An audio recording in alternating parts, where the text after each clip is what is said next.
এখানে place of occurrence ওই জায়গা কেন্দ্রীয় নিরাপত্তা বাহিনীর নিয়ন্ত্রণে নেওয়া উচিত।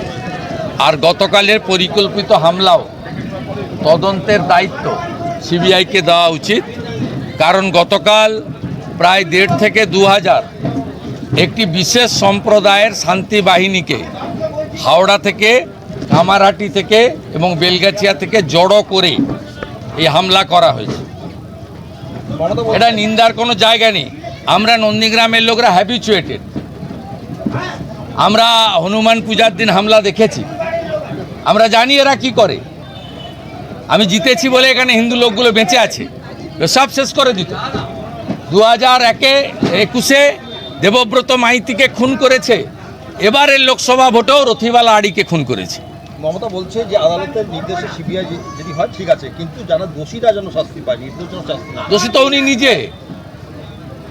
দফা 1 দাবি 1 মমতা ব্যানার্জির পদত্যাগ। দফা 1 দাবি 1 মমতা ব্যানার্জির পদত্যাগ।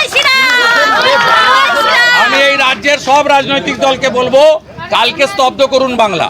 মমতা বলছে বন্ধ রেখে করুন, যেভাবে পারেন করুন, সবাই মিলে করুন, কাল স্তব্ধ করুন পশ্চিমবঙ্গ।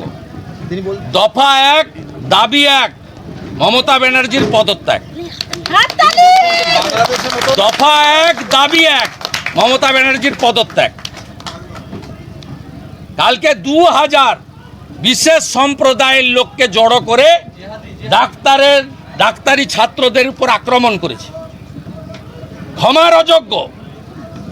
এই টাউন ক্লাবে যারা ককটেল মেরেছিল, পেট্রোল বোম, যারা দেবব্রত মাইতিকে খুন করেছিল চিল্ল গ্রামে, যারা মনসা বাজারে রথিবালা আড়িকে খুন করেছিল, ওই মডেল কলকাতার লোক দেখছে।